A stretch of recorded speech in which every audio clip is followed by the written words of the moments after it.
பதுவையாம் புனித அந்தோணியாரின் அற்புதங்கள். வாரம் ஒரு அற்புதம். அந்தோணியாரின் சிறு வயது அற்புதம். சிட்டுக்குருவிகளை சிறை வைத்த பாலகன் பெர்னாந்து.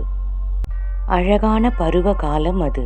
வயலில் விதவிதமான தானியங்கள் செழித்து வளர்ந்து விளைந்து நின்றது. இந்த தானியங்களை கண்ட சிட்டுக்குருவிகள் அதை சுற்றி ஆடிப்பாடி சந்தோஷமாக பறந்து கொண்டிருந்தன. காவல் செய்வதற்கோ அங்கு ஒருவர் கூட இல்லை. பெர்னாந்தின் தந்தையான மார்ட்டின் சிறு வேலைக்காக வீட்டை விட்டு வெளியே செல்ல வேண்டியிருந்தது. வயலை பாதுகாப்பின்றி விட்டு சென்றால் தானியங்களை சிட்டுக்குருவிகள் உண்ணுவிடுமோ என்ற அச்சம் அவருக்கு.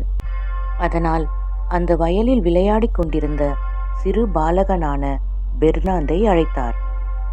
தந்தை வீடு திரும்பும் வரை வயலை பாதுகாக்கும்படி பெர்னாந்திடம் கேட்டுக்கொண்டார்.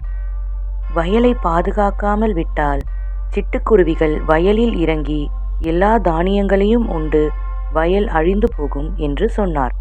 தினமும் திருப்பலிக்கு செல்வதை பெரும் பாக்கியமாகவும் தன் அன்றாட கடமையாகவும் எண்ணியிருந்த பெர்னாந்து என்ன செய்வது என்று குழம்பினார்.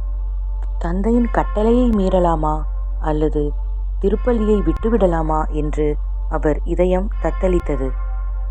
அப்பொழுது திடீரென அவர் நினைவில் வந்தது தன் தாயார் ஒரு நாள் அவருக்கு கற்றுத்தந்த ஒரு அறிவுரை.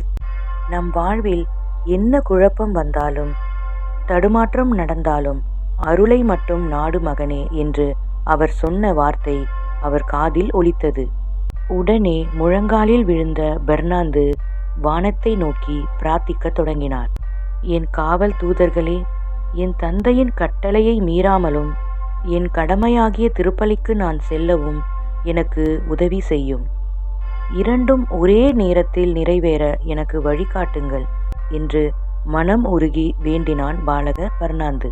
அந்த நொடியிலே பெர்னாந்து காதில் விழுந்தது ஒரு சத்தம்.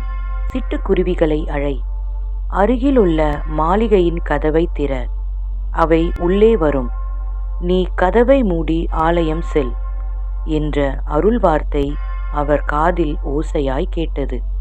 அந்த குரலை கேட்டதும் சிறுவன் மனதில் நம்பிக்கை மலர்ந்து இதயம் இறைவனை தொழுது கண்ணீர் விட்டது.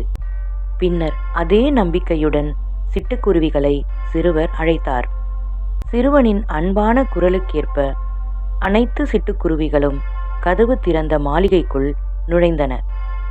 கதவை மூடிவிட்டு மகிழ்ச்சியாக ஆலயத்தை நோக்கி சென்றார் சிறுவர் பெர்னாந்து. தான் எப்பொழுதும் நன்றியோடு ஆண்டவரை போற்றி துதிப்பது போல இன்றும் மன நிறைவுடன் துதித்தார் பாலகன். சிறிது நேரத்தில் வேலையில் இருந்து வீட்டுக்கு திரும்பிய தந்தை தன் மகனை வயலில் காணாமையால் கோபம் கொண்ட கவலையோடு நேரடியாக ஆலயத்திற்கே சென்று பார்த்தார். திருப்பலியை நல்லபடியாக முடித்துவிட்டு வீடு நோக்கி மன நிறைவுடன் வந்து கொண்டிருக்கும் சிறுவர் பெர்னாந்தை பார்த்து, மகனே, நான் சொன்னதை மறந்து போனாயோ என்று வினவினார். அதற்கு சிறுவர் பெர்னாந்து தாழ்மையோடு, இல்லை அப்பா, சிட்டுக்குருவிகளை மாளிகைக்குள் நான் அடைத்து வைத்திருக்கிறேன், வயலுக்கு எந்த தீங்கும் வராது என்று பதிலளித்தார். அதை கேட்டு வியப்பில் ஆழ்ந்த தந்தை அவரை அழைத்து மாளிகைக்கு சென்றார். கதவை திறந்தபோது சிட்டுக்குருவிகள் மாளிகையை விட்டு வெளியே பறந்தன. இதை கண்ட பெர்னாந்தின் தந்தையின் மனதில் அருளின் ஆச்சரியம் மற்றும் ஒளி என நிறைந்தது. இந்த நிகழ்ச்சி மார்ட்டின் பிரபுவுக்கு பேரதிர்ச்சி மட்டுமல்லாமல் பேரானந்தத்தையும் தந்தது. தன் மகன் பெர்னாந்து தெய்வ அருளோடு பலுகி பெருகி வளர்வதைக் கண்டு மனம் மகிழ்ந்தார். இக்கதையின் வாயிலாக நாம் அறிவது, அருளை நாடினால் நம் மனதில் உள்ள எல்லா குழப்பங்களுக்கும் தீர்வு உண்டு என்பதே. துன்ப வேளையில் கடவுளின் கால்களை இறுக்கி பிடித்து துன்பத்தில் இருந்து விடுபடுவோம். ஆமென். பிதா சுதன் பரிசுத்த ஆவியின் பெயராலே ஆமென். தின பிரார்த்தனைகளுக்காக லைக், சப்ஸ்கிரைப் மற்றும் பெல் ஐகானை கிளிக் செய்யவும்.